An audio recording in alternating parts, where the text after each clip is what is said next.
Assalamualaikum warahmatullahi wabarakatuh. Perkenalkan, nama saya Nina Sulastri dari semester 2 Program Studi Pendidikan Matematika STKIP Muhammadiyah Kuningan. Terima kasih kepada Ibu Citra Karisma Islami MPD yang telah memberikan saya kesempatan untuk menjelaskan tentang konsep dan teori belajar. Langsung saja pada pembahasan. Yang pertama ada pengertian belajar. Belajar adalah perubahan yang relatif permanen dalam perilaku atau potensi perilaku sebagai hasil dari pengalaman atau latihan yang diperkuat. Belajar merupakan akibat adanya interaksi antara stimulus dan respon. Seseorang dianggap telah belajar sesuatu jika dia dapat menunjukkan perubahan perilakunya. Yang selanjutnya adalah prinsip-prinsip belajar.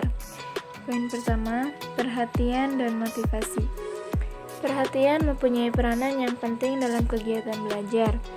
Perhatian terhadap pelajaran akan timbul pada siswa apabila bahan pelajaran sesuai dengan kebutuhannya. Di samping perhatian, motivasi juga mempunyai peranan penting dalam kegiatan belajar. Motivasi adalah tenaga yang menggerakkan dan mengarahkan aktivitas seseorang.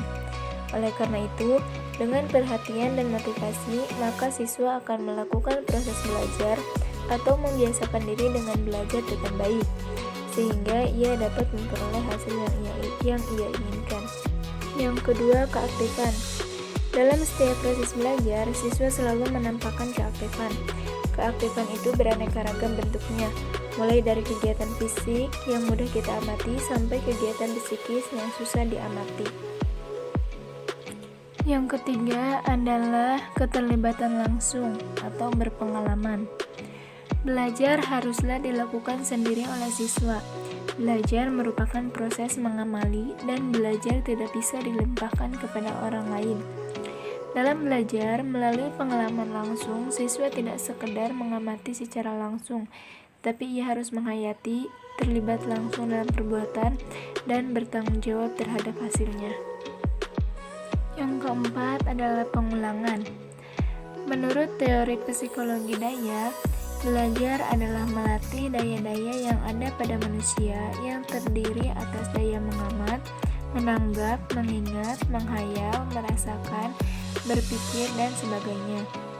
Dengan mengadakan pengulangan, maka daya-daya tersebut akan berkembang, dan juga apabila daya-daya tersebut dilatih dengan pengadaan pengulangan-pengulangan, maka akan menjadi sempurna. Selain itu, dengan adanya pengulangan, maka akan membentuk respon yang benar dan akan dapat membentuk kebiasaan-kebiasaan. Yang kelima, tantangan. Bahan belajar yang baru, yang banyak mengandung masalah yang perlu dipecahkan, membuat siswa tertantang untuk mempelajarinya. Pelajaran yang memberi kesempatan pada siswa untuk menemukan konsep-konsep, prinsip-prinsip, dan generalisasi akan menyebabkan siswa berusaha mencari dan menemukan konsep-konsep, prinsip-prinsip, dan generalisasi tersebut. Yang kelima adalah balikan dan penguatan. Siswa selalu membutuhkan suatu kepastian dari kegiatan yang akan dilakukan. Dengan demikian, siswa akan selalu memiliki pengetahuan tentang hasil yang sekaligus merupakan penguatan bagi dirinya sendiri. Seorang siswa belajar lebih banyak bila mana setiap langkah segera diberikan penguatan. Hal ini timbul karena kesadaran adanya kebutuhan untuk memperoleh balikan dan sekaligus penguatan bagi setiap kegiatan yang dilakukan. Dan yang terakhir adalah perbedaan individual. Setiap siswa memiliki karakteristik sendiri-sendiri yang berbeda satu dengan yang lain.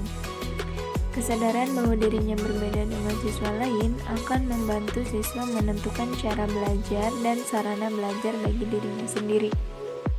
Yang selanjutnya ada faktor-faktor yang mempengaruhi belajar. Terbagi menjadi dua. Yang pertama, faktor internal. Faktor internal yaitu faktor yang ada dalam diri individu yang sedang belajar, antara lain faktor jasmania, faktor psikologis, dan faktor kelelahan. Yang kedua yaitu faktor eksternal. Faktor eksternal yaitu faktor yang ada di luar diri individu, antara lain faktor keluarga, faktor sekolah, dan faktor masyarakat. Yang selanjutnya adalah teori-teori belajar. Terdapat 5 jenis teori belajar menurut para ahli yang paling terkenal. Yang pertama, teori kognitif. Teori kognitif menggambarkan bahwa belajar adalah aktivitas internal yang terdiri dari beberapa proses seperti pemahaman, mengingat, mengolah informasi, problem solving, analisis, prediksi, dan perasaan.